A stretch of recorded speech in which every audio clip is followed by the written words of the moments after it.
So today we got some big news. The Demon's Souls remake by Bluepoint Games is very real. It's coming to the PlayStation 5, and I'm very excited about this. I'd like to throw my hat into the ring and quickly compare and contrast what we see in the reveal trailer to the original version of the game. Quick disclaimer, I'm running the original version of the game in emulation, where it is being upscaled and run at an improved frame rate, so this is not exactly a fair comparison to the original output of the PlayStation 3. The purpose of this video is to take a closer look at how things have been updated or changed. Overall, I'm mostly positive about what I see in the environmental changes, with a few reservations about how some of the enemy models have changed and have a different aesthetic. These early trailer analyses often tend to have a lot of filler and speculation. I promise my goal is to really just show off some of the differences and details with only very brief amounts of interpretation and opinion. With that being said, let's get started.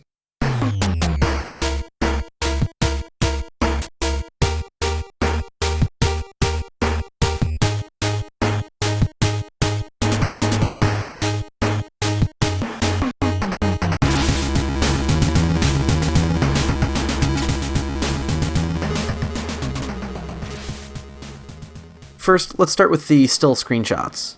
We get to see the very beginning of the tutorial, and right away we can see how much detail was added to the environment.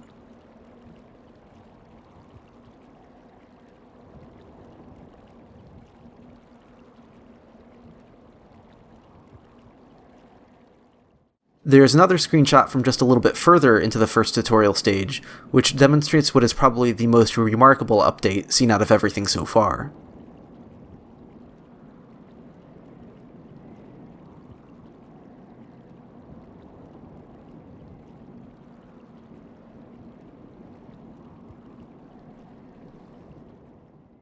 We also have the hallway leading to the Dragon's Perch in Boletaria 1-1.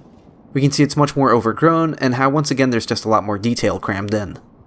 We also see some banners or tapestry that aren't originally there, but it looks like they use the same Boletaria insignia from the original version of the game. Then we also have what I believe is the beginning corridor of Boletaria 1-3. The road is a bit more narrow, and the architecture seen in the distance is quite a bit different. A lot of that architecture was just the facade of buildings we couldn't get inside, so they have a lot of room to change all of that and make it look different. Then we also have the Vanguard. This is one of the character changes I'm not quite as keen on. I'm not averse to more detail, but it looks more grotesque in a way, where it feels a little bit more like it might belong in something like Doom. I suppose a higher quality version was inevitably going to look uglier, but the original was somehow more put together in a way. I think the original design, especially the face and upper row of teeth, was a bit more alien than scary or gross. Okay, so that's all the screenshots. Let's take a look at the video. So the video opens up with some sweeping shots of the environments, some of which are new from this perspective. Most notably, there's a snowy area, which some people are speculating to be the cut northern land of giants, the Broken Archstone. There's also another scene which is reminiscent of some concept art that was seen in the Monumentals cutscene. Here we have the sequence of the gargoyles descending from Upper Latria. We can compare that to the original cutscene.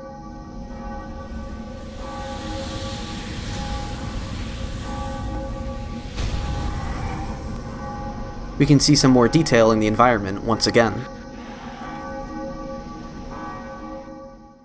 One of the details I was on the lookout for was whether or not the gargoyles were still going to have all those nails embedded into them.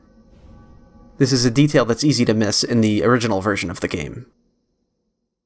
At first glance I thought they were missing, but I think there may just be a few less of them overall. In the silhouette here, you can clearly see one sticking out from the ankle. We can also see a redesign of the stained glass windows, which is not at all surprising. Here we get a brief look at the skeletons in the Shrine of Storms. In the original version of the game, they were made entirely out of bone and had no underlying tendons or skin, and their armor was built in such a way that it was clearly designed for these skeletons after they were already skeletons. Plated bones, essentially. In the new version, you can see what looks like a desiccated corpse underneath it all. It once again changes the aesthetic in a way I'm not quite sure I'm totally on board with, but this one might make more sense from a practical standpoint. Bones can't fully connect and move on their own without muscle or tendons holding things together, so giving them that underlying structure perhaps made them more reasonable to model and animate. Then we also have the Tower Knight. I don't have much to say about this here. A few people on Twitter were complaining about how it was a lot brighter here, but it never felt like the original was meant to be particularly dark in this location, and I think it could contrast with other darker areas of the game just fine. We can look at some changes to the environment here. We see some familiar looking statues. In the original version of the game, these statues are based off of the blue and red-eyed knights.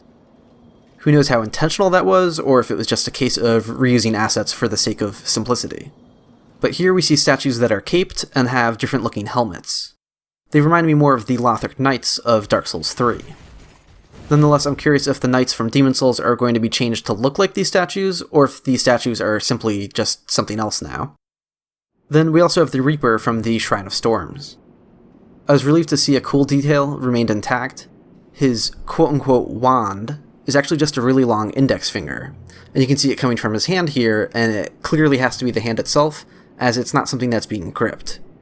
Here's what that looked like in the original version of the game.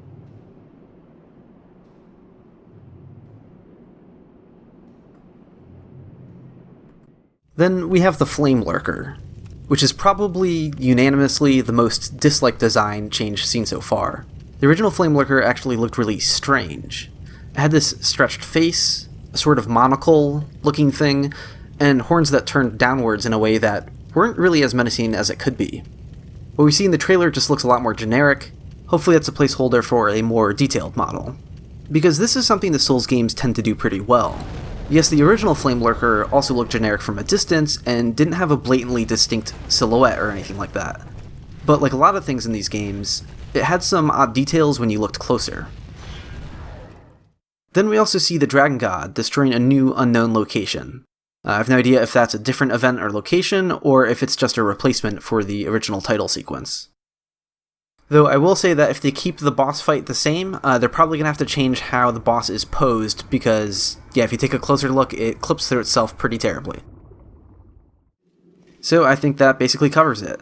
We could try to nitpick some details on the fluted armor set, perhaps, maybe speculate on if the Augite of Guidance is going to have a less significant glow, but I think that covers it for now.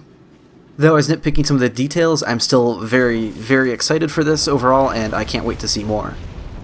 And with the announcement of the Demon Souls remake, you can bet I'll prioritize some more videos in this series. The plan is always to make more videos regardless, but I'll try to bump them further up my list. Until then, I'll be making a couple videos to debut yet another spin-off series, Dark Souls 2 Dissected, and I hope you're looking forward to that as well. As always, thanks again for watching.